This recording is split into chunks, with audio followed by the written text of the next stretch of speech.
Hi, everybody. It's Gene Simmons, and you're not, and you're listening to the Potter Than Hell podcast with Steve, BC, BB, and Dylan. But you knew that, didn't you? Ladies and gentlemen, welcome to the Potter Than Hell podcast.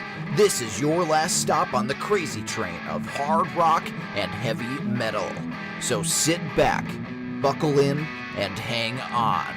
Here we go.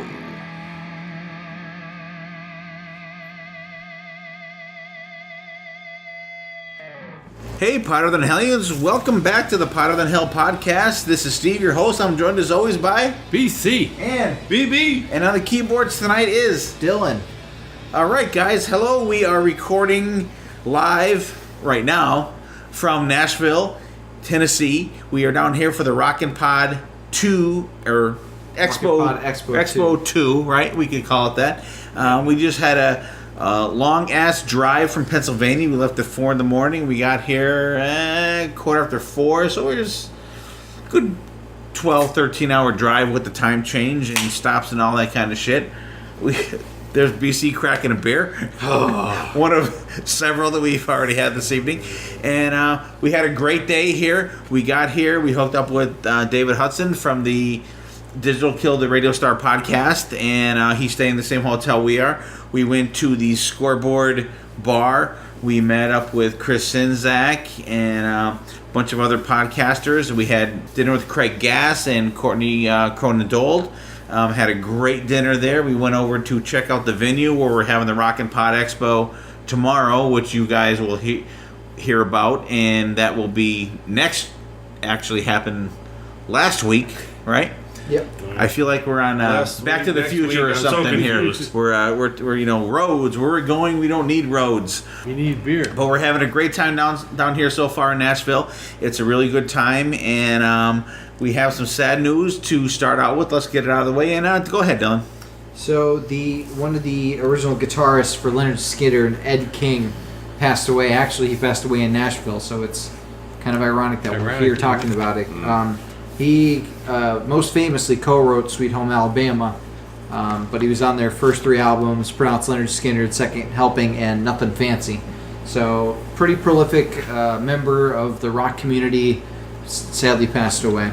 Absolutely, condolences go out to family and friends of Ed King, and the music will live on long after after everyone's gone here. The music will still be out there, so enjoy some Skinner. We enjoy the Southern rock on this Potter Than Hell podcast, and actually we're talking about doing a Southern rock podcast with one of our former co-hosts, Ken Keenan. He's a big Southern rock guy, so we definitely will be delving a little deeper into the Southern rock atmosphere, as you will.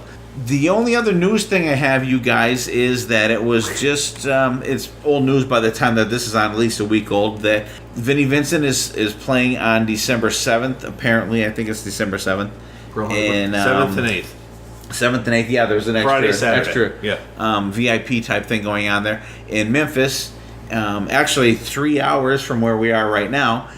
But he, apparently when it was first came out, he was supposed to be doing just an acoustic type thing and having Robert Fleischman, the singer on the first Vinnie Vincent Invasion album, do some songs with them. But now apparently it's turned into a half acoustic, half shredding event. What are we thinking about that? BC, you're dying to say something. Go ahead, buddy. I don't know. I guess this whole Vinnie Vincent, I don't know what the word I'm looking for. Debacle. Thank you. It's I was going to say saga. Debacle. Both fit it perfectly. I will be amazed if this comes through. First of all, if he plays anything acoustic, let alone shredded. I don't know. Like you said, he's made a few appearances, and not once did you see him.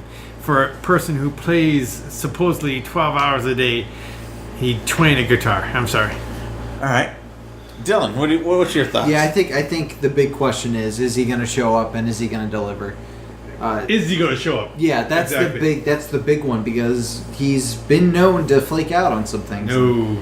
I don't want to belittle somebody or think less of somebody, but track record shows a negative graph, I guess you could say. So The evidence is on he the might table. surprise us, but Hopefully. personally, I'm always a pessimist, so I don't think anything's going to come of it. But it'd be cool if it did. I hope he proves me wrong. Exactly. All right, so now we will go to our resident Vinnie Vincent fan, BB. What's your thoughts, my friend? All right. As everybody knows, I love Vinny in this Kiss era, and I love the Vinnie Vincent Invasion shit. But as being a big, humongous Vinnie Vincent fan, I'm a little nervous because my heart tells me that something is going to happen, and it's going to be, I'm truly sorry. We can't do this because once it started off as an acoustic thing, I was kind of all right with it because it's not that difficult to learn the songs that he wrote and played on acoustically. But now that he's going to do this quote-unquote shredding thing, I really think this is just an excuse to buy more tickets, and all of a sudden something horrific is going to happen, like he's going to have a hangnail and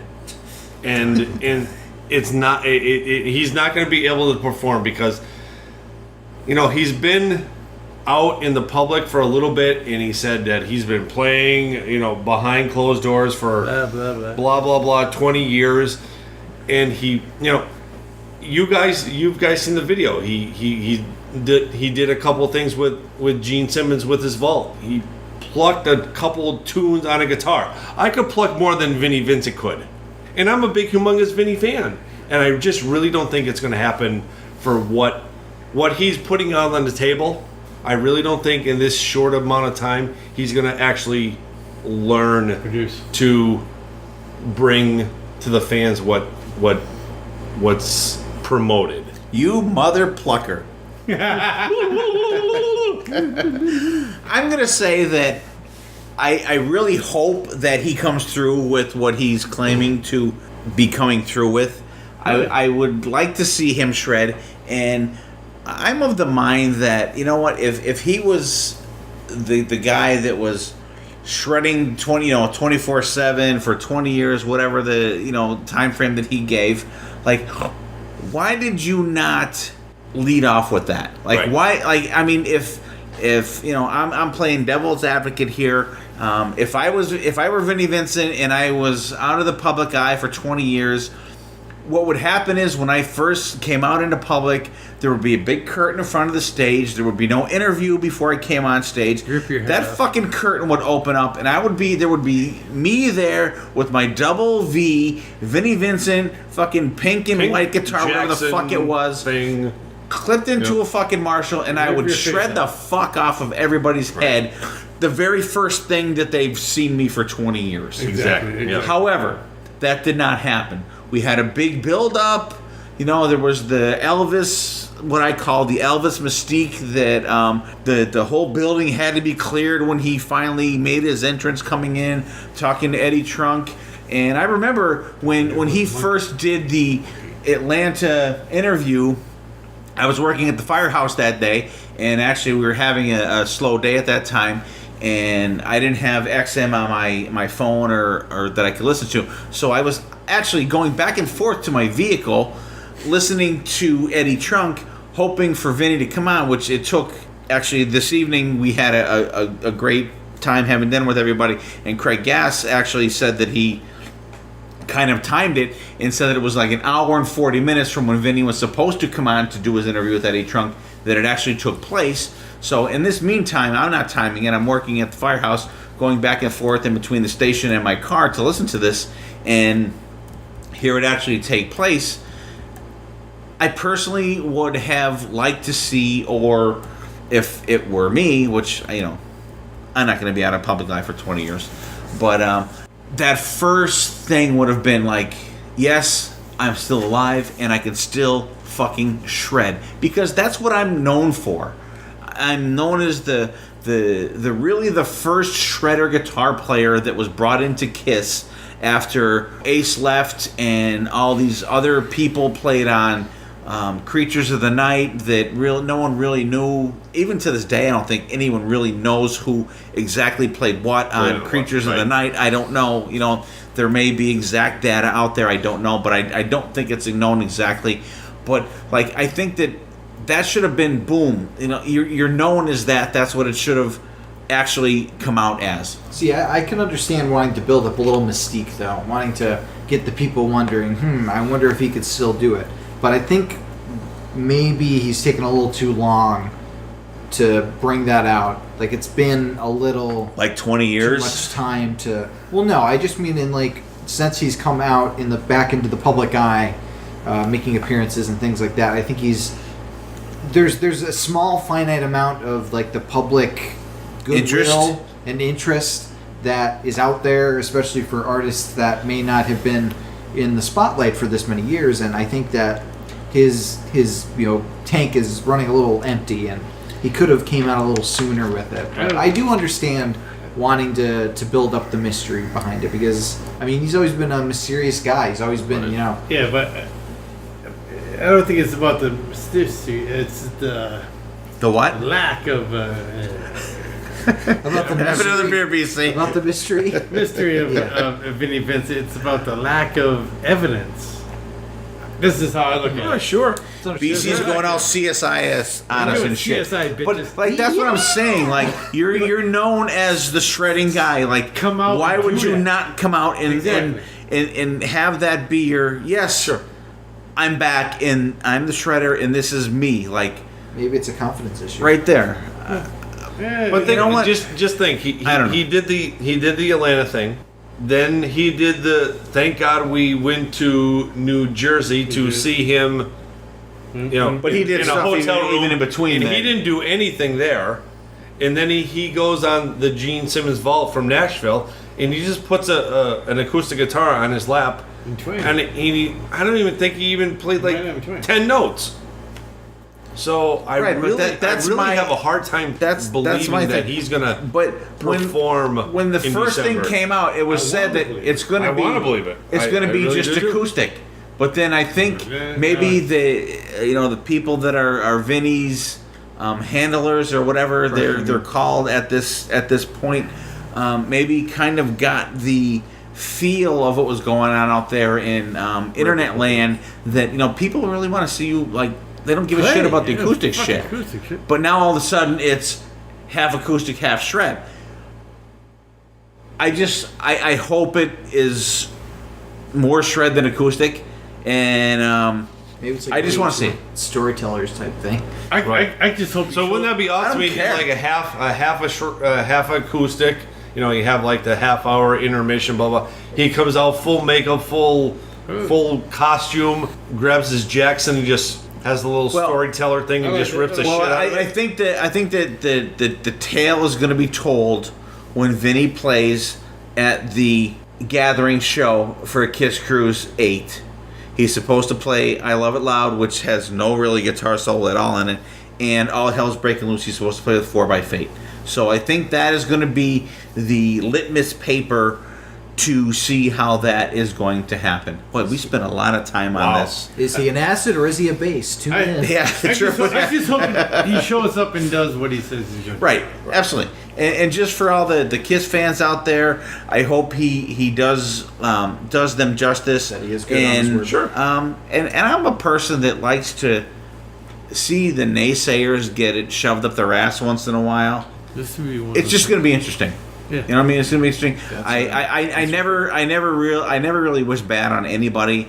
To each his own. I don't know. But got just pretty treat. bad. I did. I'm a doubter, but I'm hoping in this situation. Yeah, I'm right hopeful. for But- Seriously, yeah. I really want to see him tear it the fuck up. I do. But Right. if you're doing an acoustic, playing crazy shit on your guitar for a half an hour, or is there going to be people backing you up as a band playing songs? Right. That's another thing that I think is going to be. Do you really want to see Vinnie Vincent sit up on a stage and just noodle on an electric guitar? Do I? Or do you want to see him just play in a band context? But I really think that the Gathering in Miami on I think it's the 30th of October. I think it's going to tell the tale of possibly how this is going to go. All right, we definitely spent more than enough time on this subject. Definitely. God damn it, Vinny. Okay, comment on your opinions. Right? Hey, when this episode comes out, we'll have already had a great time at the Rock N Pod Expo 2, and we will hopefully have a ton of shit for you guys out there from that you may already have heard or not have heard or will hear down the road. But there's a lot of cool people down here. We've had a great time already, and we're only a couple hours in, really, seriously, since we stepped out of the car from driving 13 hours to get here. So we're going to record this episode. It's, I don't know, what time is it here? 10:45. No, 9:45. No, it's 9:45. 9:45 Central Time here. So we're in the room. We've had a couple beverages throughout the evening. We had a good dinner. BC had some insanely hot chicken for dinner. And this week, what I think this was Dylan's idea. And Dylan, why don't you explain it to us? So everybody always talks about the best albums of our favorite bands. We've already talked about our favorite. I can't even think of any. The good albums we've talked about because I'm so just mired in the bad albums that we had to listen to this year. The topic this week is the worst of our favorite bands. So we each picked a band and picked what we thought was the worst album from that band, and not our total favorite bands, no, just like a one of our favorite band. Because we've already talked about music from The Elder and and Singing Anger, so we thought we would branch out to some other bands that we haven't quite talked about as much on the podcast. But some of these albums are mostly universally the worst album considered for the band, but some of them you might be surprised by. I want to say that I enjoyed listening to these albums, but honestly, I can't say I did. Yeah, what we did was we rocked out. Yeah, we all were kind of just kind of sitting around the one night after we recorded and like shooting the shit, and don't come up with this idea. So we each kind of, and it was weird because like these were the albums that there was no long thought process right off the cuff. It was just like boom, okay, pick a band, pick a shitty album that you don't like from a good band that you enjoy, and we just kind of picked them within like seconds, I think. Yeah, right. And I jotted them right down. So we will find out which ones everyone picked as we go along. Actually, right before we came on air, I wrote down all the band names and I threw them in a hat and we picked them out. And BC is the one that's going to go first tonight. Megadeth's Risk from 1999 is my pick for the least favorite of my favorites. And to me, in my opinion, the whole album is just very not Megadeth. It's very compressed. It's very muttered. I mean, just there's everything Megadeth is not on this album. Without going into major detail for 45 minutes. Which we could. We could. I have to say, we were listening to the album. Oh. We were listening to all the albums on the way down to Nashville, and BC was getting the most angry listening to this album. I did. Like, what the fuck did I pick this one? But like, Not that. No, I wasn't angry that I picked it. It's just like No, just the It just while is we were so listening- bad. Yeah. what the fuck was Dave Mustaine thinking when they did his album? I mean, from Megadeth from early '80s to this point was like. This came out, it's like, what the fuck is this? Yeah. Like, the production, it just, everything's just... There's you can hear it in the songs, there's some good parts.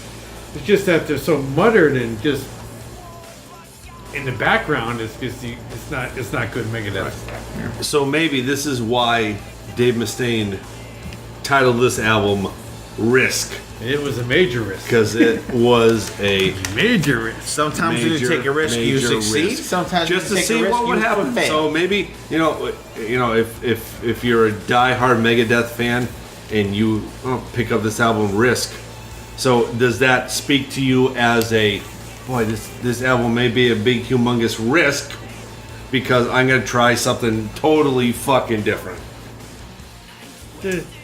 I agree with BB. There's trying new things and there's just totally off the wall crap. Yeah, I mean, there is taking risks, but there's also Total. completely not being true to what your sound is. And I think this album, Not being true to your fans. And your sound and it's like there are some Megadeth-y parts to it. very few.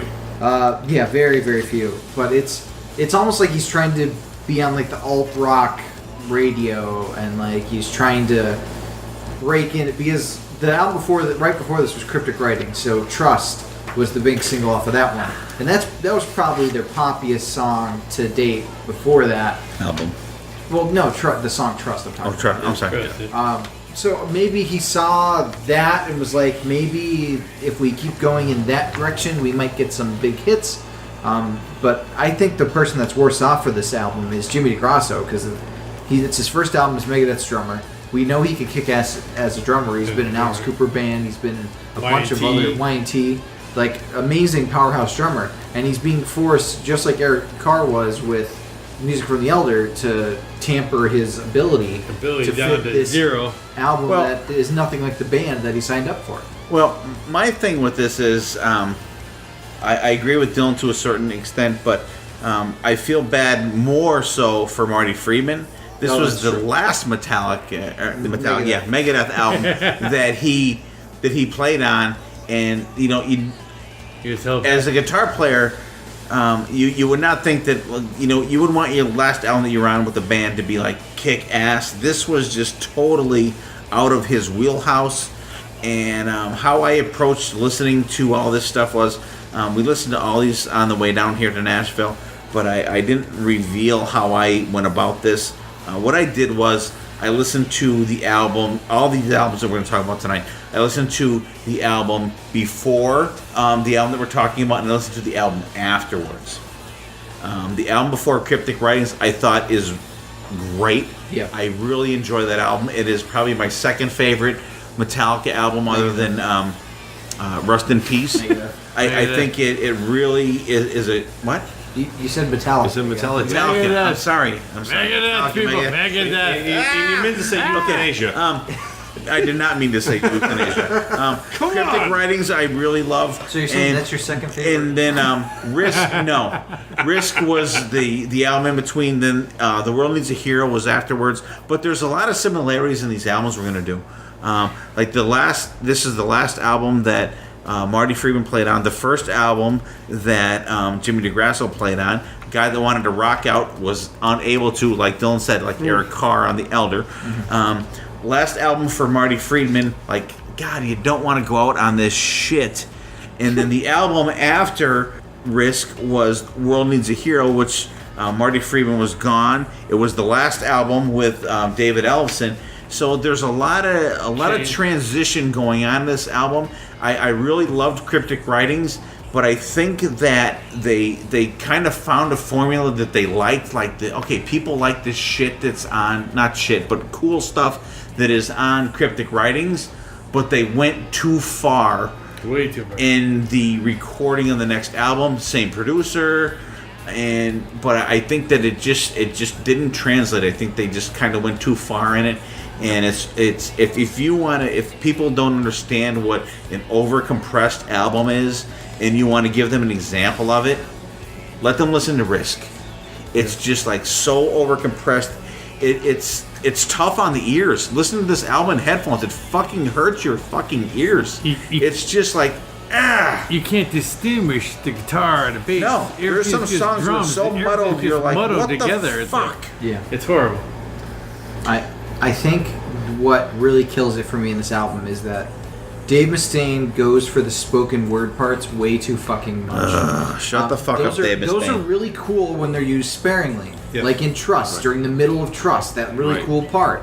But like literally every fucking song on this album, he goes for spoken word, and it ruins the feel of the song. Like if there's any mystique or mysteriousness to the song, he starts growling, this weird fucking growl in like Prince of Darkness, and it just sounds terrible. I think all 12 songs he actually does that spoken word, like in like at least. You know, out of 12 Dave Mustaine songs, needs a big cup of shut the fuck up.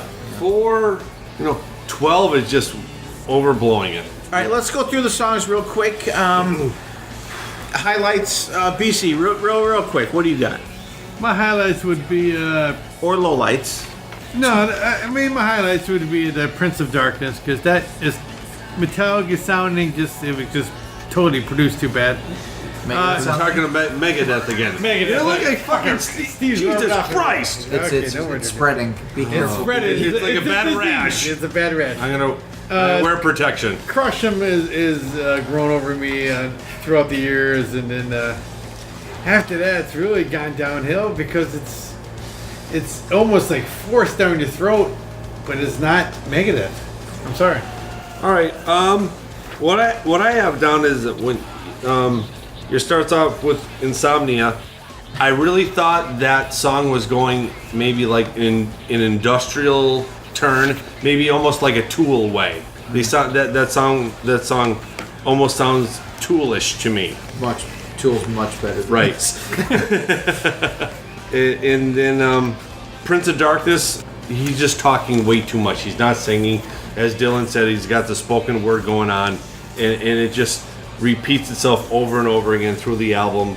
Enter the Arena, that's just a little short thing, and that may be one of the better things on the album. It's a really cool and short intro going it into ends too abruptly. Yeah, There's no. But then you it's have not like- really a segue. Right, it just boom, and it stops, and then it starts into your Crush 'Em and Breadline, which were released as singles. I really think these two songs were almost made to somewhat grab like the radio audience at this time to maybe hop on the Megadeth bandwagon. I know Crush 'Em was used in a lot of arena stuff, but to me it's not like especially Breadline. It's a cool song. It's all right. It's like Megadeth melodic. And when you think of Megadeth, you don't think of melodic. You think of Megadeth, down your throat, a lot of bass, a lot of grindage, Dave Mustaine singing into that raspy voice, and you don't get that. It's a weird thing that I think they tried to grasp to get the radio audience, that it just really didn't work. And then then you go to side two. You have I'll Be There, and it's just a crazy song that you're like, who the fuck is this? I don't understand where the hell they're going with this. Megadeth never seen. Megadeth is like the wheels are starting to fall off. Actually, the Megadeth train. Wonder Dust. It almost sounds like country-ish, and then and then maybe some kind of saving thing on the song 7. I really like the guitar work in it, but that's just another. I'm just trying to grasp at straws at this time at song 10, because like Steve said, it's just all muffled together. Like they just threw a whole bunch of songs in a Ninja blender, and it just started going around and around. So now, like, you really like Megadeth. Now you're just trying to grab things. Oh wait, that's really cool. The guitar work. I can actually hear it in this song. But then it's Someone makes you grasp 11 and 12. You got the beginning and the end. And it's hard to say that the end is probably one of the best songs on the album. It probably brings you back to what Megadeth actually sounds like, and it's really, really tough to get through. Yeah, I don't have too many highlights on this album. I fucking hate the chorus of Insomnia. Like, Jesus, fuck it. See, now you know it's bad when Dylan's using the word fuck. Yeah, it's real bad. I use the word fuck actually a lot in my summaries. See, you know it's bad. Yes. In Prince of Darkness, I say the growl sounds so fucking stupid. Crush 'Em, the Goldberg walkout track in wrestling. It's just weird. There's like weird, like funky guitar intercuts like at the beginning, and it's like, this is not Megadeth. Breadline, stupid. The Doctor Is Calling. There's like na-nas in the song, which is the laziest songwriting you could do, is just add like na-na. Megadeth and Nana should not go together. Yeah. I'll Be There. You mean Sha-na-na? There's a reference to In My Darkest Little Balzer? Hour, which is actually a good Megadeth song, where he goes, in my hour of need, you were there. And I'm like, fuck off, Dave. Like, come on, man. Wanderlust, it kind of rips off the chain in terms of structure. We talked about that in the car. That's right. I actually really like the solo in that. That's like the one good thing I will say about this album. The solo towards the end is really kick-ass. Of what song? Wanderlust. Ecstasy, the cymbals during the chorus are just so overwhelming and awful. 7 is a great non-Megadeth song. It gets rockabilly at that point. It's a very light song that's, like, if you had a different singer, you would not think this is a Megadeth song. And then the time, the beginning and the end are forgettable, and, like, I said that the time, the beginning almost sounds like low-tier Radiohead, and even that, I think, I don't want to disservice Radiohead because I actually like Radiohead. But it's just... There's 2 albums that I will probably never listen to again that we covered today. And there's 2 albums that I really like. This is not one of the albums that I really like. So I'll definitely not listen to them again. So if I can help it, I'm probably not going to listen to any of these tracks again, honestly. Right. Yeah, I was rather disappointed with this album. Number one, I think it's too long. Oh, it's very long. It's a slog to get through. There's a lot of unwanted, unneeded parts in the album. I think there's way too many weird effects on the album. The album's way too compressed, and believe me, and I listen to some albums that they are considered compressed that aren't bad, but this one, there's certain songs you're so lost because there's so much shit going on in these songs. You don't really know what the hell is going on. Insomnia. I could live with the song. Prince of Darkness, is that what's next? Yeah, that's what's next. Spoken Word, come on, it's the beginning of the. It's pretty cool when you listen to it the first time because you don't know that it's going to be in every song afterwards. The bass is kind of cool, very uninteresting solo, a little bit of shreddage at the end, but there's not a whole. And my main gripe with this album is it's kind of. There's very little shreddage, very little Metallica, or why do I keep saying Metallica? It's Megadeth. Very little Megadeth shredding on this album. It's just crazy. What do we got next? Enter the Arena. That's a little forgettable thing because the segue is terrible because it just stops and then the next song starts. It doesn't roll off the tongue. It doesn't roll right into the next song. Crush 'em. There's a gap there. I think if you're going to do an intro into a song like Crush 'em, it needs to go right into it. There's need to be a pause there. I think it needs to just ram right the fuck into it. Where are we at? Breadline. It like BB said it. It's a good song, but it's not a good Metallica. Or why do I keep saying fucking Metallica? A good Megadeth song. Someone write on the wall, Megadeth, please. Write with a fucking Sharpie on the fucking wall. On the chalkboard a million times. Hang on, let me write Megadeth. I will not call them Metallica. I will not call them Metallica. I will not call them Metallica. I'm gonna have to write Punishment Work again. It's a good song, but it's not a good Megadeth song. It's just not. It's so not a fucking Megadeth song that it's insane. The Doctor's Calling, weird song. Listen to it in headphones. There's the Doctor's Calling stuff. If you listen to that, it's going back and forth in your headphones. It's fucked up. You just wanna take your headphones off. Not good. I'll Be There for You. A Megadeth ballad. It's Unheard of. Not good. Not that's absolutely skippable. Wanderlust. Very, very slow in the beginning. You're what the fuck is this song? It takes and I timed it 3 minutes and 23 seconds for it to actually kick the fuck up. But then once it does, it's too busy. There's too much sound crammed in the rest of this song. It just sounds fucking terrible. Ecstasy, kind of mellow. Guitar kind of sounds like lounge music when you listen to it. Not a fan of it. 7 is probably my favorite song on the album, which the guitar sound is definitely not a Megadeth sound, but it's not. I think it's the most listenable song on the album. Still very compressed. It's about the 7 deadly sins. There's finally at least a dual guitar solo in a fucking song on this album.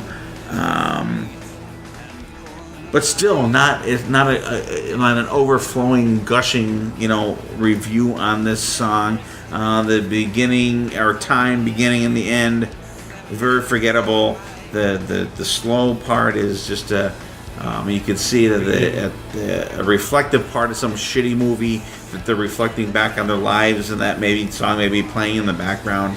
The best part about the last two songs, Time, the beginning and the end, is that they're short. And the solo in Time, the End, which is a little more rocking, has a decent solo, but overall, just not good. If you want to go through the Megadeth catalog, when you get to Cryptic Writing, listen to that because it's fucking excellent. Right. Skip Risk and go right to The World Needs a Hero because it takes you right back to the kind of thrash metal roots of Megadeth. Great Thanks pick, for putting us through that. Why do you make us listen to that shit? It was a great pick for the worst of the band because I think it is their worst album. It is their worst, by far the worst album. Slog to get through. Good and bad at the same time, I guess. I'm a fan. It was hard to get through. Thanks. It is tough. We're all fans. All right, let's pick things up a little bit. Now we'll go to the next pick, and it's going to be BB's. All right. Thank you. Yeah. So before I get like hate mail and blah blah blah. This is the worst of your best. So probably between Kiss and Van Halen, Van Halen may be my favorite band. So I wanted to separate the Dave years and the Sammy years and the Gary Sharon years. So because I'm sure, the one album, but so I'm sure we're gonna do this again. But I wanna visit just the Dave years. So I picked Diver Down. And the reason I picked Diver Down was I think Fair Warning, in my opinion, was probably their most kick-ass Van Halen album. It was somewhat like a lot of fans say it's a little bit darker. Yeah, had but an edge. It's heavy, it's dark. Like Eddie's guitar playing on it is amazing. And then when you get to this album, it's just so... It's such a letdown of what you expect from Fair Warning to this. Like, I would love to have been into, like, maybe like a Warner Brothers meeting that you have to put this, you have to get this album out because I know they really toured a lot for Fair Warning, and they just came back and they're like, all right, you need another album to get out, So they throw together a 12 quote-unquote song album out, which are 5, I think it's 5. Yeah, 5. Loose quotations. Very loose. So 5 are covers, you have 3 instrumentals, and then you have 4 quote-unquote original songs that they released. I might as well just start from the opening track. We'll go to Where Have the Good Times Gone. It's a cover. Not bad. It's all right. No, the Kinks. I know it's not the Who. Their second Kinks song. Yeah, if you love the Kinks, they must have been a great influence because I don't know if it's Eddie or if it's Dave, but they really love to cover the Kinks. But it's all right. It's not bad. It's a really good opening track. Not a great pick for me because if you listen to a lot of Van Halen released albums from the Zero days or the club days, they did Kiss Firehouse. They did a lot of covers that actually a lot of people may not know that they did, but They played a lot of backyard parties. yeah, and that's how they started, like doing covers. And I really don't think this was a great song to actually open the album, especially coming off You of don't the think it's album. a great one, or you do think it is? I don't think it's a great one. Okay. No. I would have picked something else from their cover catalog to actually start it, but so they're going to Hang 'Em High. Hang 'Em High, pretty cool. It's a good groovy tune that Eddie throws around. And actually, the worst part about it is the music is actually from a song that they did in the club days, and it's called Last Night. So really, in a way, it's not really a new song, but the music is old, but the lyrics are new. They switch it up, and Ted Templeton didn't like what that song sounded like, so Dave went back and rewrote some of the words. So that's where they got Hang 'Em High.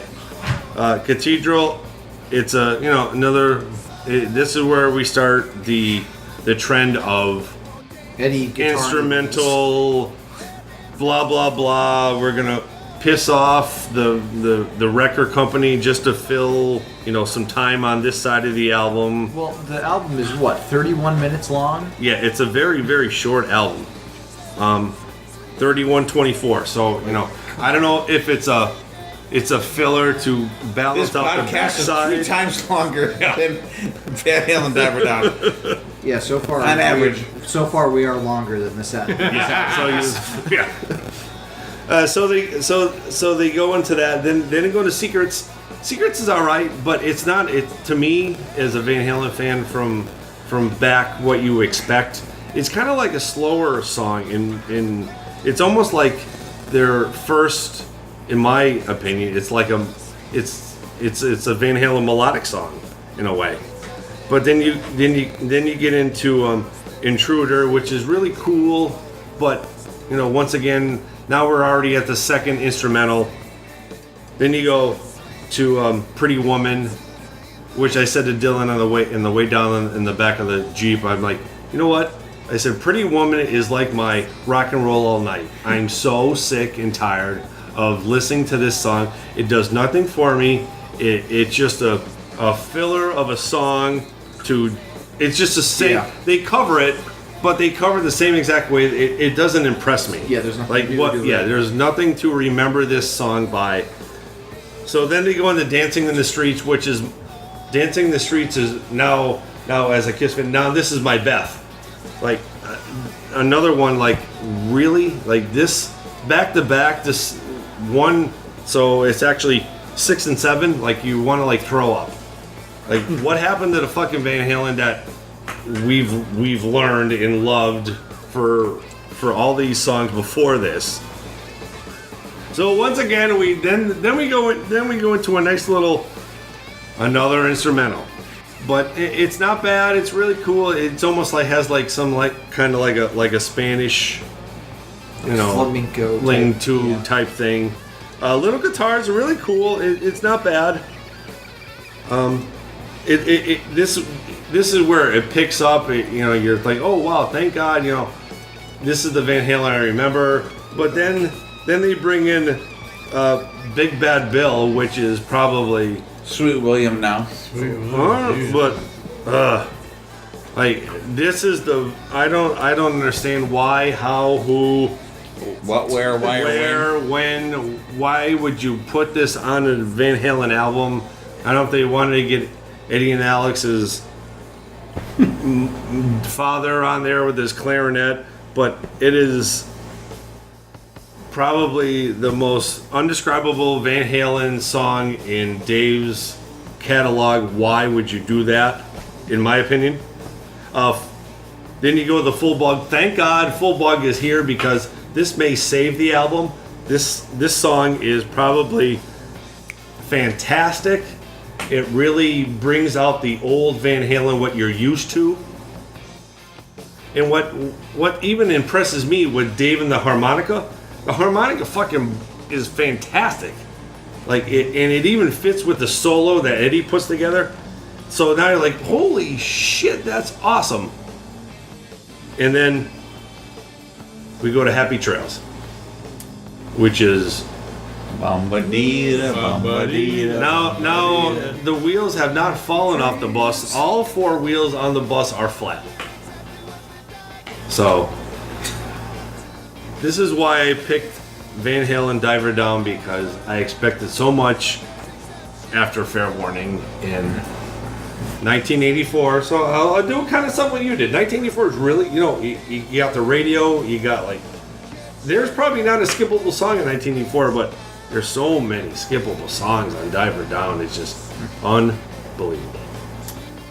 So, like I said, there are 2 albums that I genuinely enjoyed listening to, and there's 2 that I didn't. This is one of the ones that I for the most part, really enjoyed listening to, that I would definitely listen to again. Where Have All the Good Times Gone? I think I like it as a starter. It's a nice way to get into the album. I might have switched it with Hang 'Em High if the vocals were a little better done on Hang 'Em High, because I think that they sound, I don't know, they're like mixed weird. Like it's almost like I can't quite describe it. It's a little muffled maybe for like what's regular Van Halen vocals. But otherwise the song kicks ass. It's a really just high energy song. Cathedral, you can get rid of it. Secret's that's another kind of forgettable Van Halen song, I think, in my mind. Intruder, Pretty Woman. I think Pretty Woman and Dancing in the Street are probably Van Halen's weakest covers, in my opinion. There's no energy to them. There's nothing new that they're bringing to the table. Especially Dancing in the Street, I think it really falls flat for me. I mean, I think the version with Mick Jagger and David Bowie's a more energetic version than this one. And you expect like a band that has the lead singer doing splits off of the drum rise, or being crazy on the stage to bring some energy to a song, but like they're really slogging songs. But then Little Guitars is like one of the sweetest Van Halen songs ever. Like there's like really sweet lyrics, and like Dave is really selling them, and I love the background Senorita. Like it's really nice. It's a really uplifting song to bring in from the slog of Dancing in the Street. I personally like Big Bad Bill, Sweet William now. I love when Dave sings these kinds of songs because his voice is perfect for them. Like he brings this like jazzy energy to it, like this like this flapper like jazz hands, doing the jitterbug kind of feel to it that really works. And speaking of Bug, the full Bug is without a doubt the best song on this album. It kicks all the asses of each song that came before it. Has so much energy. Starts off with another cool like Dave gets to do his like jazzy kind of like gravelly bluesy voice that he does really well, and then it kicks in and it's awesome. And I like Happy Trails as an ending song.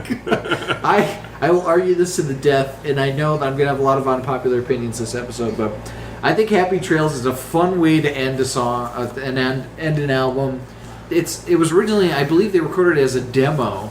Yeah, I think it was like a joke. Yeah, like a joke demo, and then they just threw it in there. And Joke's on you, BB. Come on! Like this is the Van Halen that knows how to have fun with the material, and they know it seems like they're enjoying themselves. So I like when they do that. There are songs on this album I would get rid of absolutely, but for the most part, I enjoyed listening to this album, especially more than Risk. We listened to the albums in a certain order, and we listened to the 2 longest albums first, and then this album and the other shorter album were like a breath of fresh air to me. So I don't know if it was just listening to them in succession that made me appreciate this album all the more, but I really enjoyed it. I liked it a lot. I can definitely see that it is the weakest of the Dave era of Van Halen albums. So I will give you that, but it's definitely not the weakest Van Halen album. No. No. That would be Van Halen 3, everybody. Okay, I'm not going to beat this in the ground any more than my first 2 co-hosts have. But I like the album just because of the drums. Alex Van Halen is very underrated on this album. The drum sound in this album carried what you could carry it as the album out. I mean, Where Have All the Good Times Gone? Cover song, but I think it's a good way to start off the album. Hang 'Em High, good tune. Next 3, so Pretty Woman, Dance on It, you guys bashed them. I like them because the drums carry the songs. To me, personally, the drums carry the songs.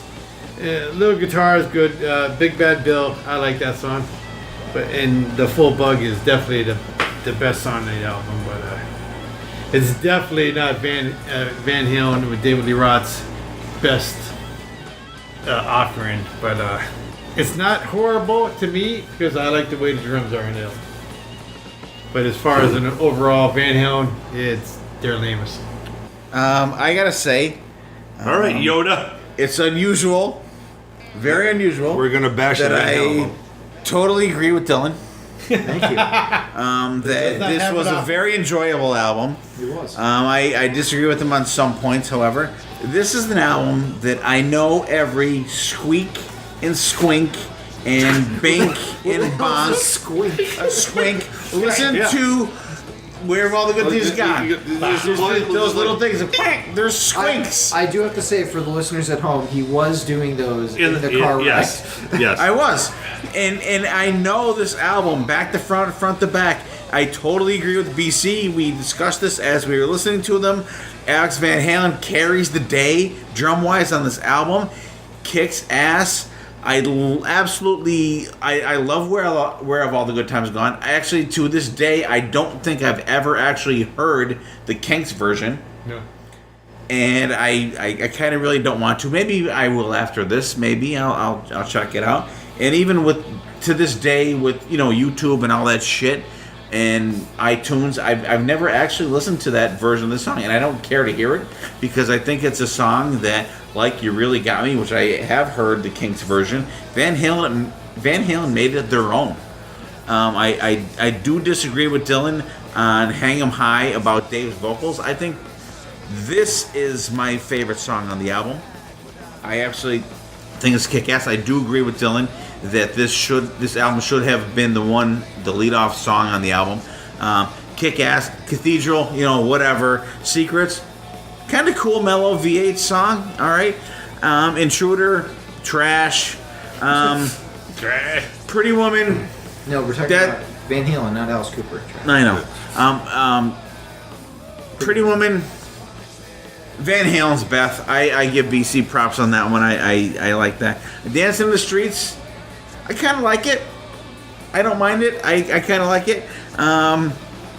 Little Guitars intro. That's a little. I think it's Spanish Fly Part 2. I will call that. Sure. Little Guitars. The song is cool. I think it's a cool little V8 song. I actually got to see them. They did it live when I saw them in 1984. It was cool. Very cool. They do it live when we saw them. I want to say they did. I think I remember them doing it live. I don't know. Maybe you should look that up while I'm talking. Woods? Yeah. Big Bad Bill. I think that is a fucking excellent song. I like it. Thank you. It's so kitschy. It's so cool. Here's Alex and Eddie and Dave, and they're playing with their dad. They're recording a song with their dad. Here's a guy that is a virtuoso musician on the clarinet, like his son is on the drums, his other son is on the guitar. Why not have 3 virtuosos on the song?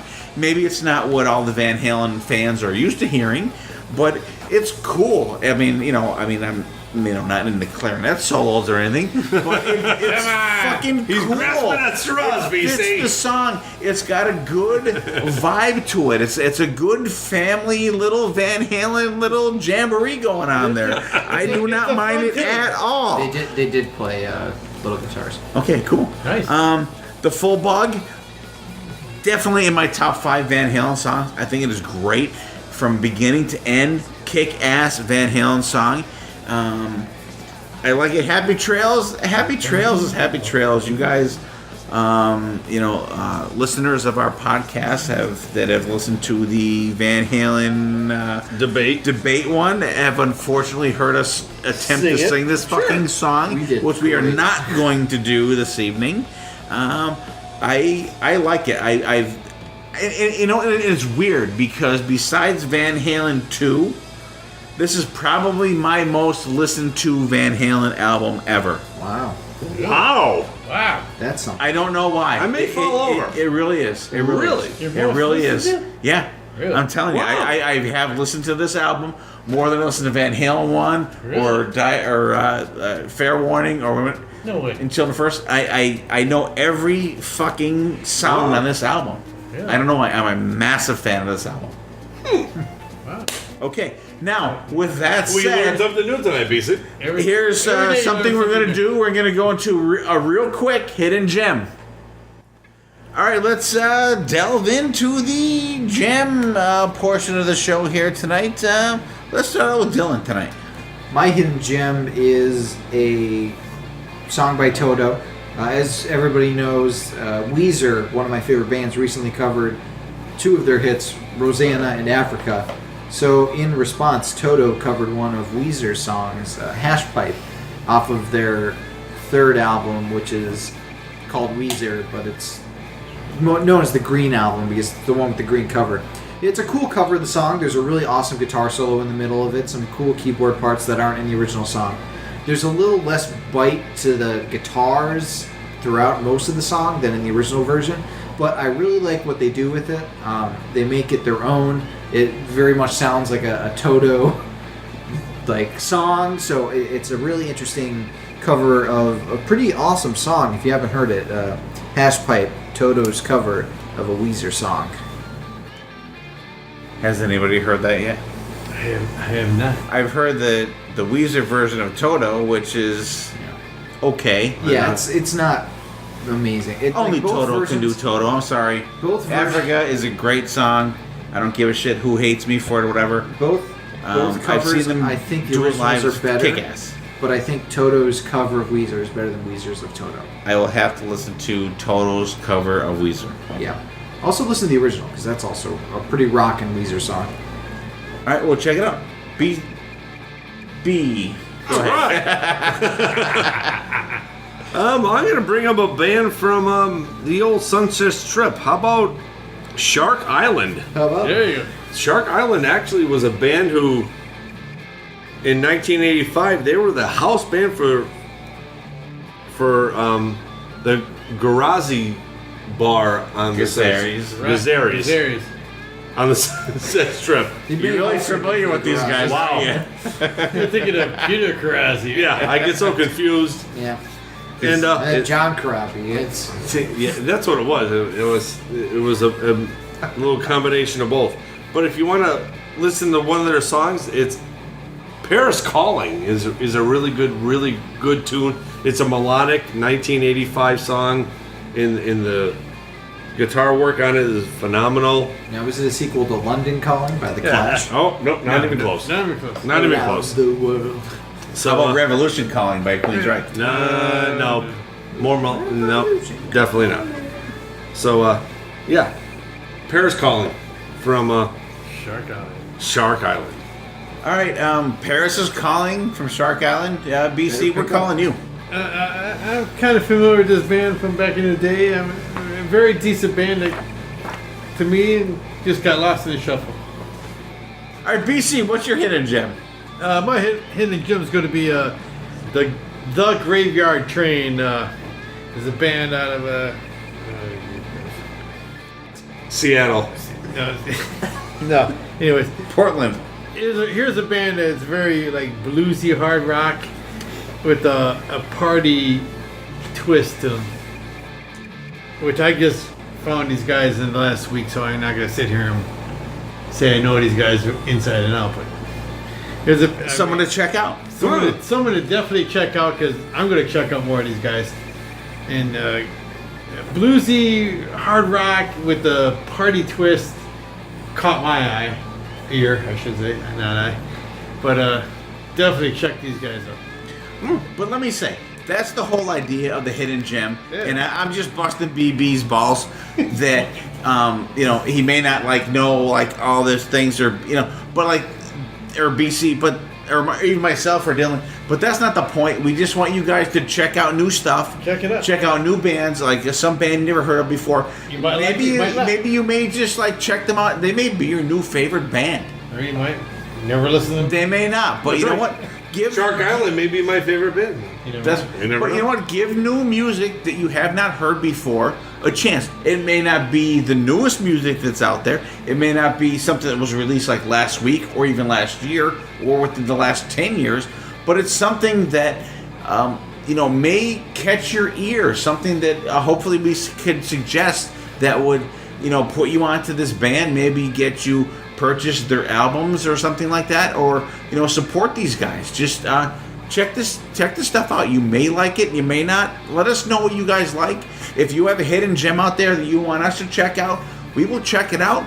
We will give you a shout out and we will check it out, let you know what we think. My hidden gem for this week is It's going to be just a song. It's a Cheap Trick song released as a single by Ryan Roxie, who was one of the current lead guitar players in Alice Cooper's band. It's called a song called California Man. It's a Cheap Trick song. It's a cover. It's a great song. Ryan Roxie is a kick-ass guitar player. Kick-ass. And actually, I believe he sings on this. It's just a great song and done by a great guy. And check out Ryan Roxie. He's a great, great guitar player.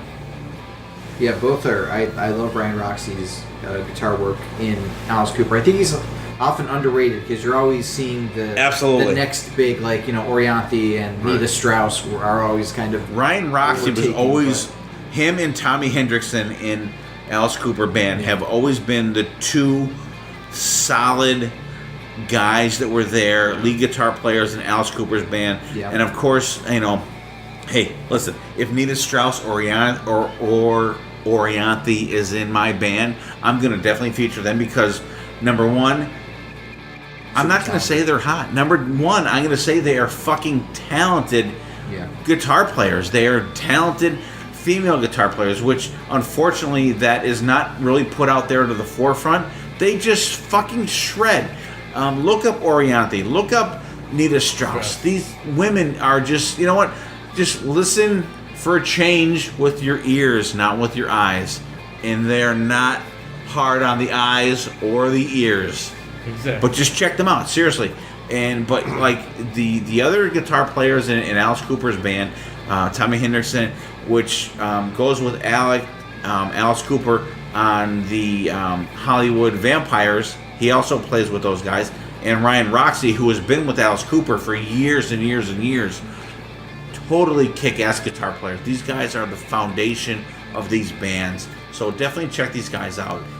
Great stuff out there. Let's roll right back into our topic of the week here. I think, Dylan, you're up next, for your pick. Yep. So this is an album that I've been wanting to talk about for a while because we were talking about it in the car. I think the lead track off this album is one of the most talked about songs on the podcast, along with You Shook Me All Night Long. I think so. I really do. The album is, of course, Sonny Styx. Pooney, you probably have the stats. Let us know. The album is, of course, Styx with Kilroy Was Here.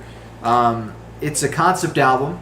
It follows I'm quoting this from Wikipedia, so nobody accuse me of plagiarism. It's a future where rock music is outlawed by a fascist and theocratic government and the majority for musical morality. The story's protagonist, Robert Orrin Charles Kilroy, whose initials spell out rock, is a former rock star who has been imprisoned by the leader of the MMM, Dr. Righteous, who's played by James Young, J.Y. He escapes using a disguise, and then he becomes aware that a young musician, Jonathan Chance, who's played by Tommy Shaw, is on a mission to bring rock music back. So the songs loosely follow this story. You'll lose it really quickly if you don't know what the fuck it's talking about. It's not that structured. It's not structured well. It was the album that broke the multi-platinum status of the Styx albums, though it did peak at number 3 on the Billboard 200 charts. So I think it's tied with Diver Down as being the highest charting of all the albums we're talking about tonight. So let's get into the songs. Of course, we start off with Mr. Roboto, which unabashedly I think is one of the best Styx songs of all time. It has a fun element to it, a cheese to it that's really awesome. The keyboards in it sound great. I think Dennis DeYoung's vocals are really in the forefront here, just doing some amazing soaring vocals, and I love the background harmonies as well. The guitar sounds really cool. The drums by John Pinozzo are, especially in this album as a whole, are kick-ass. Then we go into Cold War, which has a cool chorus, but the verses are a little weird. This is the first Tommy Shaw song on the album. The solo is really kick-ass though, and that's another thing that really elevates this album, I think, is the solos by Tommy Shaw. Then goes into Don't Let It End, the first ballad of the album. The keyboard sounds like a used Casio that somebody picked up out of somebody's garage sale. It doesn't sound great, although Dennis DeYoung, of course, still sounds great. Another really awesome solo. The chorus is pretty nice, though. I do like the chorus. Then it goes into High Time, which is a weird fucking song. The third single on the album, which, strangely enough, all of the singles are the ones that Dennis DeYoung sang. Kind of little suspect there. It's a weird song. It's like kind of swing elements. The solo again saves the song for me. Heavy Metal Poisoning, the lead-off track of the second side, the first JY song, I think probably, I would say besides Mr. Roboto, the highlight for me of the album. Just a really kick-ass rockin' song. Has a bunch of kids chanting sex and drugs and rock and roll, which is always a great thing to do. Great, awesome solo. The drums on it are really kick-ass. Then we get into Just Get Through This Night. It starts off a little slow, kind of slams the brakes after this rockin' song. But the vocals, again, really good. Then Double Life, there's a nice bounce to it. It's the last JY song. The cool chorus. The keyboards definitely sound better than they did in Don't Let It End. Haven't We Been Here Before? It's almost like a lullaby beginning, really cool. It's a really nice kick-in. I love how Dennis DeYoung and Tommy Shaw's voice sound together during the course of the song. Like, they're matching this harmony so well that it just is really just, it's music to my ears in the best sense. But then it just abruptly stops, which ruins the greatness of the song a little bit. And then Don't Let It End, it's kind of like a summary of the songs before. It has a bit of, Mr. Roboto. It has Don't Let It End. It's a way to end the album. Overall, it's not Styx's best work. They get a little too heady with the concept of the album. They're trying to put one out against televangelists and stuff like that. It was definitely a Dennis DeYoung, passion project. You could tell because the 3 fucking songs he sings on as the lead vocals were the ones released as the singles, though they were not the best songs on the album. The band hates it, I'm pretty sure. They only just started playing Mr. Roboto live again a couple of months ago, a couple of weeks or months ago. So it's not a well-liked album by people now or by some of the band members, I believe. But this is the other album that I enjoy listening to because Mr. Roboto is truly a kick-ass song in my estimate. And I really like Heavy Metal Poisoning. And Haven't We Been Here Before is a really nice ballad in my book. So, anybody else want to talk about this album? Yeah, I didn't mind this album. I didn't hate it. It's another one of those transition albums, I think. Yeah. They just came off of the album Paradise Theater, which was actually a #1 album. It was, I want to say, probably the last album of what they consider the classic lineup of Tommy Shaw, James J.Y. Young, Dennis DeYoung, Chuck, and John Pananzo. Like, the next album that came out after that wasn't until 1990, 7 years later, with no Tommy Shaw. Glenn Burtnick, I think I'm not probably pronouncing it correctly, was a guitar player on that album, and actually he ended up being their bass player later on, and that was the last album for John Pananzo before he passed away. So here's another album I think that was a transition album. It's pretty good.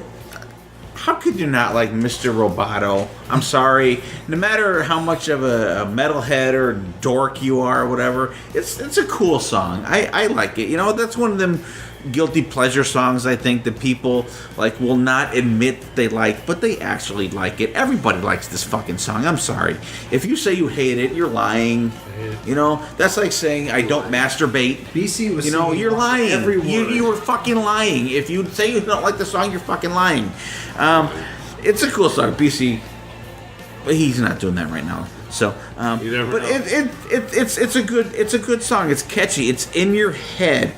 Cold War, very poppy. I hate the keyboard sound of that song. The song besides that, like Dylan said, the Casio keyboard sounds shit. It's very weak, but I don't care for the chorus, but it's a decent song, not too bad. Don't Let It In, ballad, Dennis DeYoung, it's the the direction that he wanted to go in. You know, it's okay. You know, as far as ballads go. High Time. It has a decent flow. If you listen to that song, there's a spoken word. Spoken word is coming up a lot in this kind of episode, which I don't think is a plan. But there's a part in that song. It sounds like fucking Alice Cooper talking in that song. Just listen to it. You will think this is Alice Cooper talking in the song.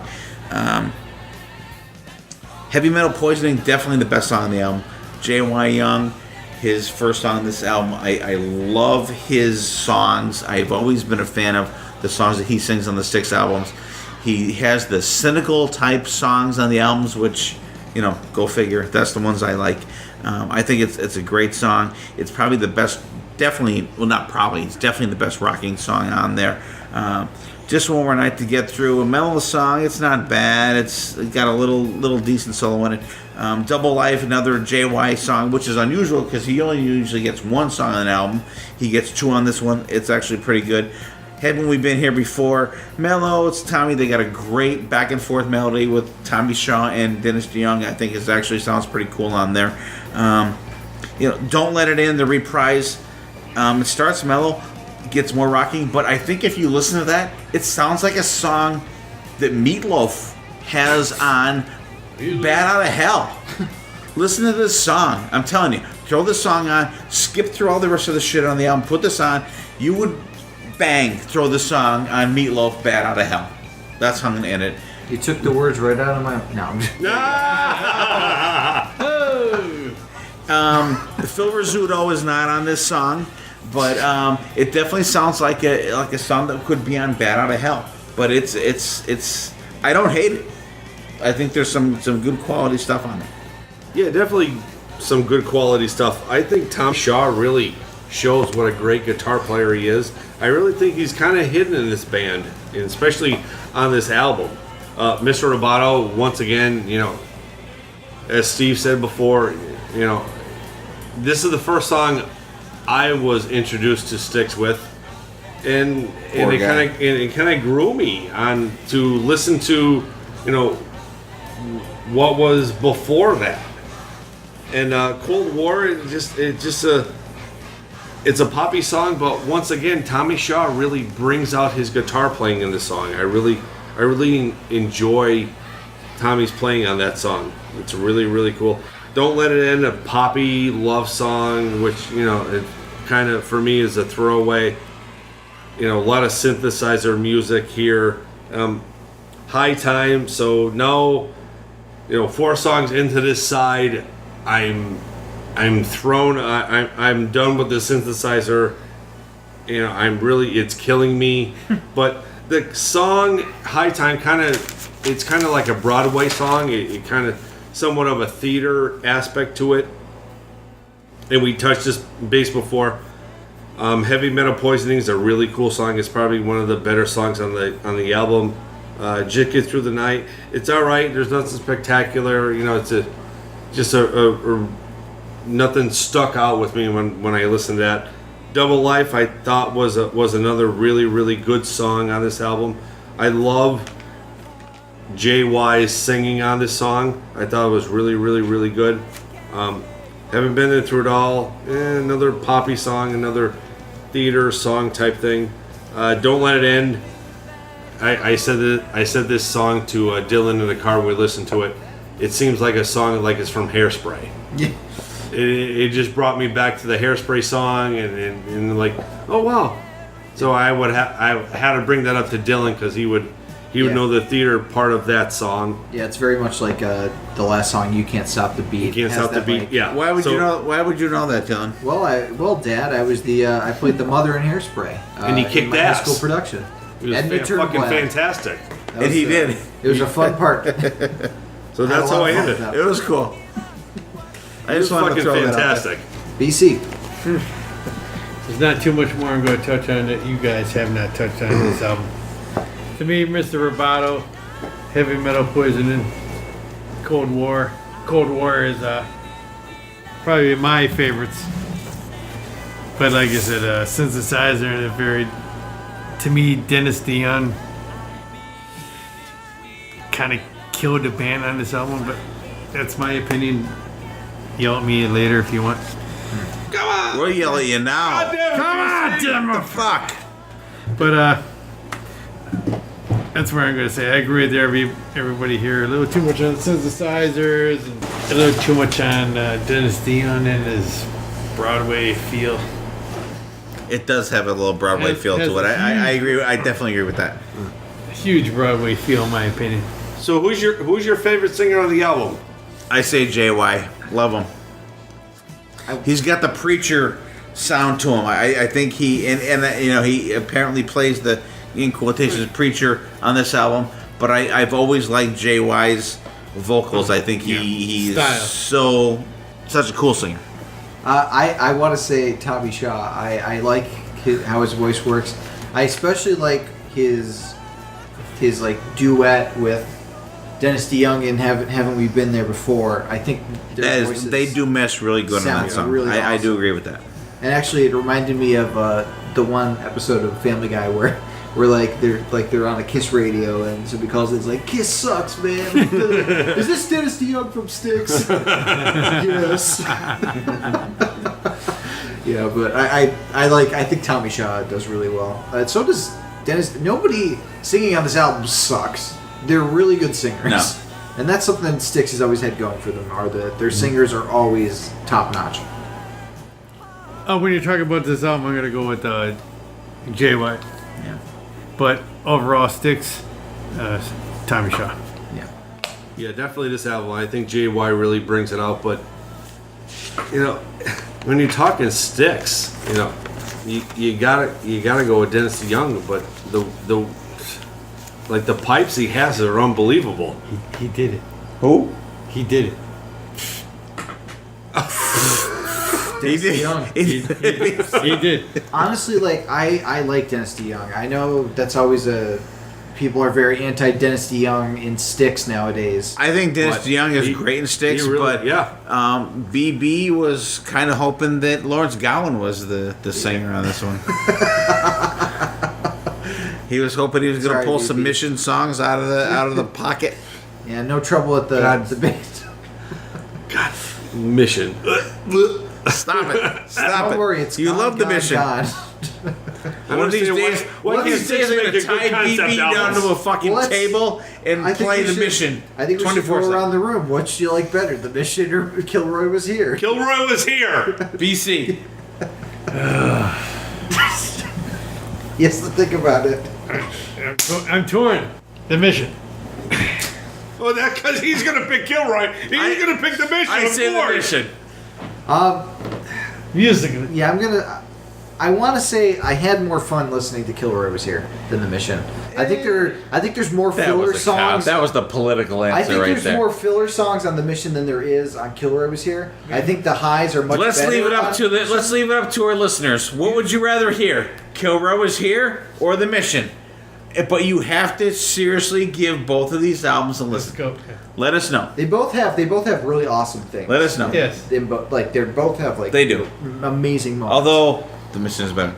well, let's listen, All right. let's listen to your. All right, let's go to the next song here. Last one of the show. Last album. I'm sorry. I picked my best of the worst. Was besides Risk, the most slogging album that we listened to. It's going to be Whipped from Faster Pussycat. It came out on August 4th, 1992, produced by John Jensen. And the album that came before that was Wake Me When It's Over, 1989. That one came out, which is, in my opinion, the capital THEE. Yeah. Exclamation point 3 times. Exclamation point 4 times. Whoa. Faster Pussycat album. Yeah. Yes. I think. I think they hit their pinnacle with that album, and I think they were. And I think every band has that. They have their best album. Yeah. And BC almost just fucking totally wiped the fuck out here.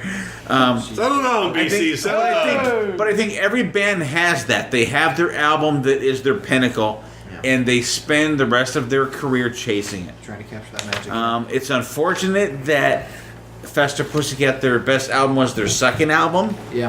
Not that they have a ton of them, But hey, there's bands. Listen, Guns N' Roses, they will forever be chasing Appetite for Destruction. So that was their first album. First album. Okay, Yeah. so They'll never- they're not in bad company. So the third album for Faster Pussycat was Whipped, and it's not great. There are some moments on there that are good. There's some moments on there that are Bad. Not good. not good. There are some moments on there that have potential. I think that they could have did a couple little different things maybe on it. Like I said, it came out in 1992. Starts with the song "Now Stop to Nowhere." But what I'm going to get right out of the box is, I think if you listen to the first two Faster Pussycat albums, you're going to think that, okay, Faster Pussycat is kind of a band like the vein of maybe like LA Guns or Poison, or that have like a shorter type song. You're not thinking of 5 and 6 minute songs when you think of Faster Pussycat. However, that's what they give you on this album. Non-Stop to Nowhere is like almost 7 minutes long, which is, for me, maybe the highlight of the album. I'm getting probably disagreements around here around me. I like the song. I think it's good. I think it's got a good melody. I think it's good. Like it starts off way too slow. Like there's too much bullshit in the beginning of it. The Body Thief. It's got a cool riff. It's not too bad. Jack the Bastard is that's probably the most classic sounding Faster Pussycat song on the album. They actually did it live, and we saw them last time at M3.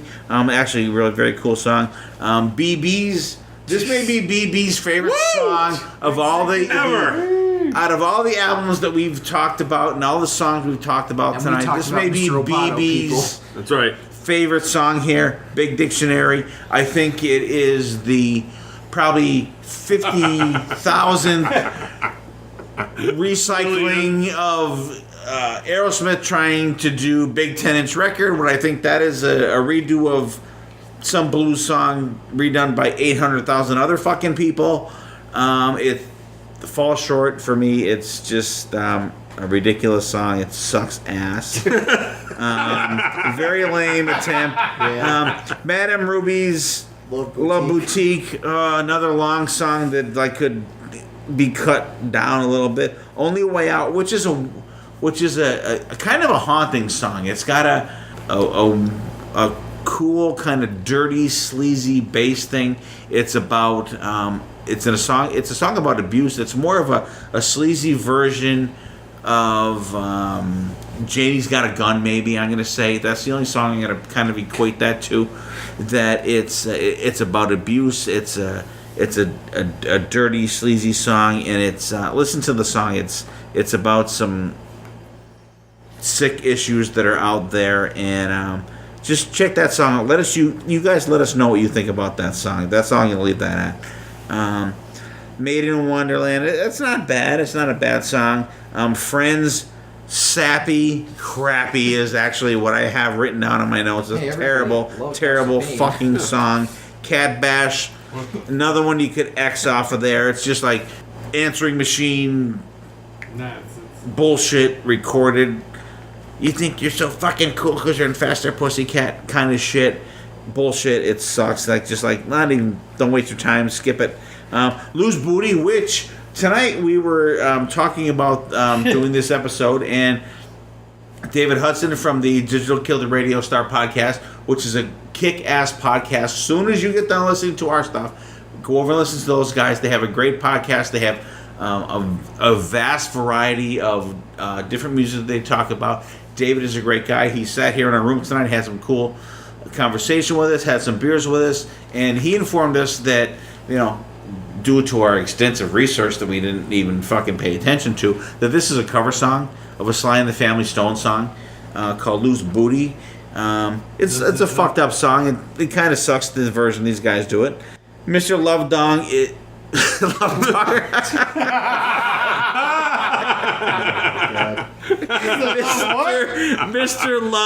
Dog. Talking about the dog? Mr. Love Mr. Love Dong is going to be on BC's first solo album. That's right. Mr. Love Dong is a horrible song. It's terrible.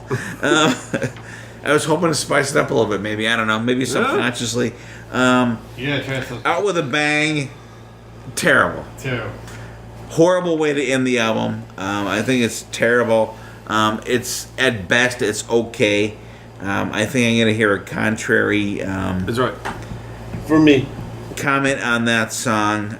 I think they're trying too hard to fit into the albums that were out at the time when this came out. There's like horns on there. They're trying to be Aerosmith, I think, at times. I think it falls short. It's a lame attempt at a good album. Yeah, definitely. I definitely agree with that statement. The way they open up the album, well, Nonstop to Nowhere, I don't understand why they have these background singers. The way they start the album up, it's not what you expect from Faster Pussycat. Body Thief, it's all right. Nothing really grabbed me there.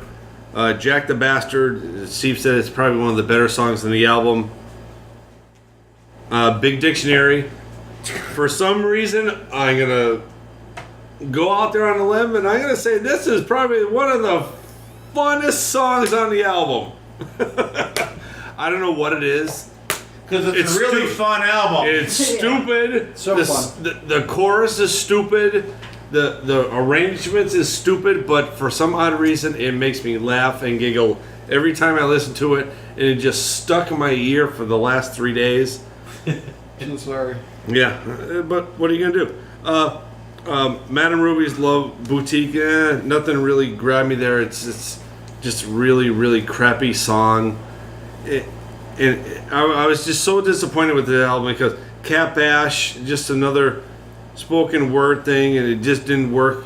And for some reason, Out with a Bang was probably one of the better songs of the album because it actually reminded me of what Faster Pussycat used to put out on Wake Me When It's Over. But it just the whole album was just all over the place, and it was just horribly produced, and it just I think it was just another one of those kind of try to grasp some song to stick out and play on the radio in 1992, but this album was very tough to get through for what the use of, you're not used to hearing this crappy music from Faster Pussycat. All right, let's get off with this. Let's start off with a little beer here first. I'm a fan of Faster Pussycat. The first two albums, to me, were great. Come album number 3, and it was just like, as soon as you put it on, it's like, okay, Nonstop to Nowhere, not bad. A little long for a Faster Pussycat, and then Body Thief, and to me, it was very filler. Jack the Bastard, to me, is the most Faster Pussycat song on this album. After this, you go through a bunch of songs, which we all talked about. And my notes here are lame, blah, what the fuck. Like, Cat Bash, what the fuck is that? That's just fucking... How about Big Dictionary, bitch? I'm past that already. Come on! Mr. Love Don, or Dog, blah, blah. Dongy Dog. The only thing I can agree with... You got Dong on the mind. I only can agree with this BB with Out with the Band is, okay, it's a little tinge of what Faster Pussycat could be. Yeah. But overall, this album just does not fit Faster Pussycat, and granted, it came out in 1992, which this music Shit was changing. This music was dead for all intents and purposes in 1992. Yeah. True. I just hate how long all of these songs are. Like, Especially for Faster Pussycat. Faster Pussycat is like a 2, 3, maybe 4 minute long song band. And they open up an album with like a fucking 7 minute long song. Like, what are you doing? This isn't... Jack the Bastard's the best track. No, It's Big just- Dictionary's the best track. Dylan. I wrote for Cat Bash because I always write stream of consciousness when I'm like what I'm thinking as I'm listening to it. What the fuck? Like honestly, what the fuck is this? For Big Dictionary, I wrote one word: stupid. Period. Whoa! Wow! What the fuck? Mr. Love You're Dog. alone. Mr. You're Love Dog. motherfucker. Why is this 6 minutes and 30 seconds? It's like a weird mood whiplash from Loose Booty, which is a weird fucking song to begin with. Booty, booty. Friends, like, oh, great, a ballad. Stupid. Like, there's nothing to grab onto on this album. It's just such a slog to get through. No I'm like- substance. Like, I was laughing from. There's no meat. I was laughing because I would be crying if I wasn't laughing while listening to this album. It was not fun for me to listen to. I didn't enjoy myself. Whoopies. I hope I don't have to listen to this album again. I swear to God, I never will. It's all your fault. Hey, it is not my fault. Yeah, you It's not picked my it. fault that Faster Pussycat put this piece of shit out. All right, We wouldn't have had to talk about it. but all right, I'm gonna go around real quick. Best BC, and worst. yeah. What do you think is the worst album we did tonight? Is that including his or not? You can't include your own. I can't? You cannot. Apparently, he was going to pick his own. No, I was. But I'm going to go with Faster Pussycat.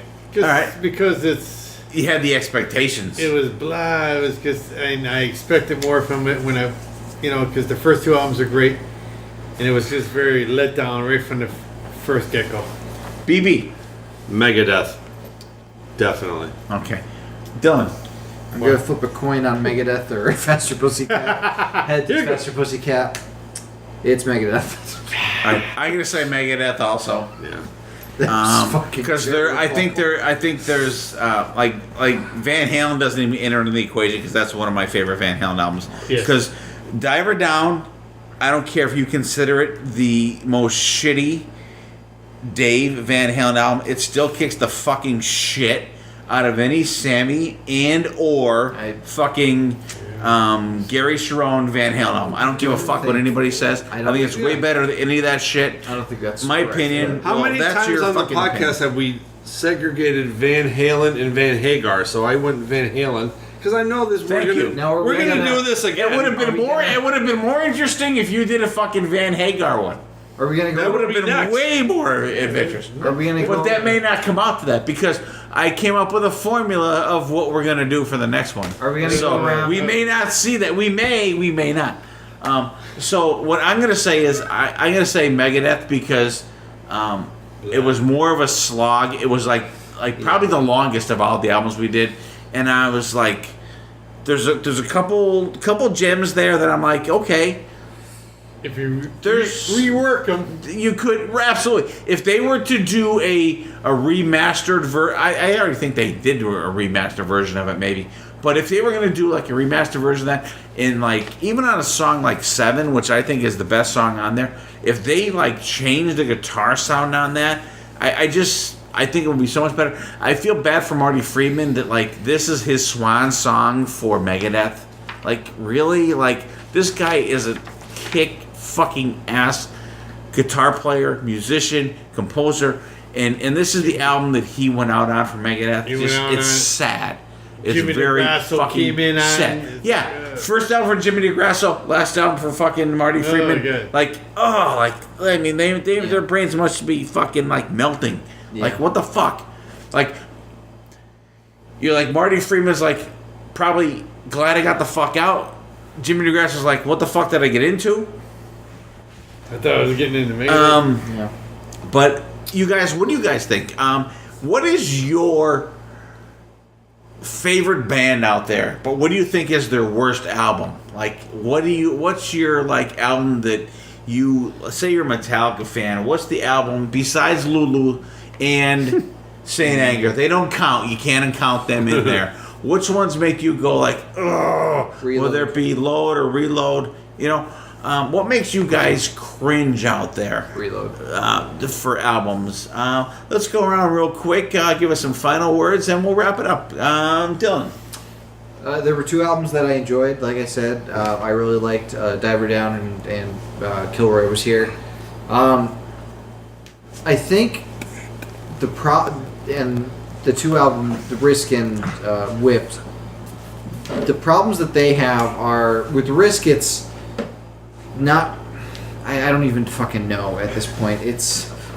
They're not good albums. There's some potential in Risk, I think, and I think maybe that's why it's worse for me because they squandered the potential. Whereas Faster Pussycat, it didn't seem like they had much going into it. I often say sometimes you could find a diamond in the rough. I'm sure that if you listen to those albums, you might find something that you like. But Big Dictionary. Yeah, no.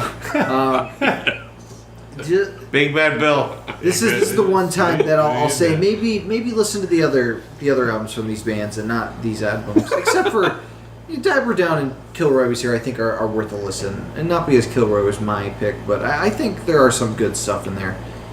The other two you could skip. Yeah, I don't care what you guys say. Big Dictionary is an awesome tune for Faster Pussycat. But it's not better than Mr. Roboto by any stretch of the imagination. True. But it was a really, really good episode. I really liked listening to albums that you guys thought were not the best of your favorites. So it was really, really cool to just soak in of the different varieties of songs that we picked. I mean, the albums that we picked. Especially Steve's...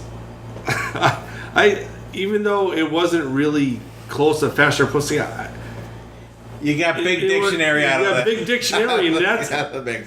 And it's funny. It's you listen to it and you want to laugh and giggle, but it's just one of those great episodes that you're not used to listening to. Like I would have never listened to Kilroy all the way through. So it's a great homework type thing that you're going to listen to a couple of songs that you're really not in your wheelhouse. I agree with that, but to me, this episode, Van Halen was the best to me.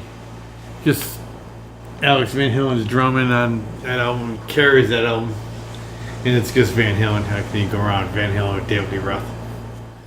You cannot go wrong. You cannot go around with that. And the rest were just, I think, weak albums by great artists. I want to, first of all, thank everybody out there for listening. You guys kick ass out there. We are down in Nashville this week for the Rock N Pod Expo. We'll be over by the time you guys are listening to this. We will have, by then, had an awesome fucking time. We had a great time today. The ride down was enjoyable. BC, myself, and BB, we split the driving coming down. We rocked the fuck out all day. We listened to all four of these albums on the way down. We had a good time laughing, busting balls about the picks that we had. It was a great time. But like, anytime you're listening to like rock or metal or anything like that, it's always a good time. And there's always going to be stuff that you like, and there's always going to be shit that you don't like. You guys out there, what do you guys think about these albums? I challenged everybody out there that are our listeners to delve into these albums, listen to them front to back, like we had to do it. Well, we didn't have to do it. We did it.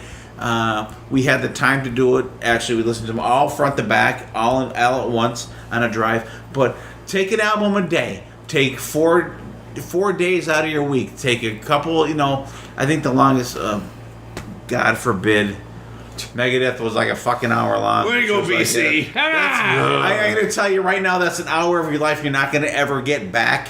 But listen to these albums, though. Like, let us know what you guys think. And if you guys think there's an album that like I said, if it's your favorite band, like say you're a big fan of, I don't know, give me a band. Guns N' Roses. What's your favorite Guns?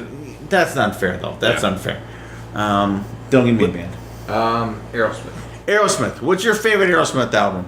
What's your favorite Aerosmith album that is the crappiest of their albums?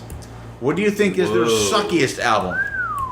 I just want to add that if you really want a good laugh, when you're listening to Risk, listen to the jock mix of Crush 'Em. Oh, God. Oh. It's like a dance EDM. It's like the Jay-Z version of the song, and it is fucking hilarious. It's horrible. It's absolutely fucking You will get appalling. such a good laugh out of it. It will make everything Where'd he go, a little BC? better. I'm not saying it'll make There's nothing funny your life about that. complete, but it'll make things a little better. We appreciate you guys. We love you guys for listening to us. Share our episodes. Check out our stuff on YouTube. We post videos every day on the shows that we talk about. On Mondays we do melodic metal, all kind of new stuff that you guys may or may not have heard of. Great melodic metal bands. We do heavy metal on Tuesday. Great metal bands that you may or may not have heard of. Wednesday we do kind of a free-for-all thing. And then we get into Thursday, we get into songs that we're going to talk about on our upcoming episode. We don't do anything on Friday, so you can enjoy our episode. Saturday, Sunday, we have songs that we talk about during our episodes. So you guys, seriously, interact with us on Facebook. Check us out on YouTube. And I think there's going to be some cool stuff coming up, just YouTube only.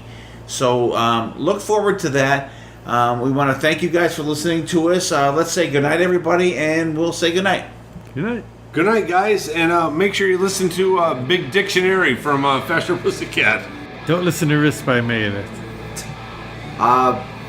Mr. Roboto is still amazing. All right.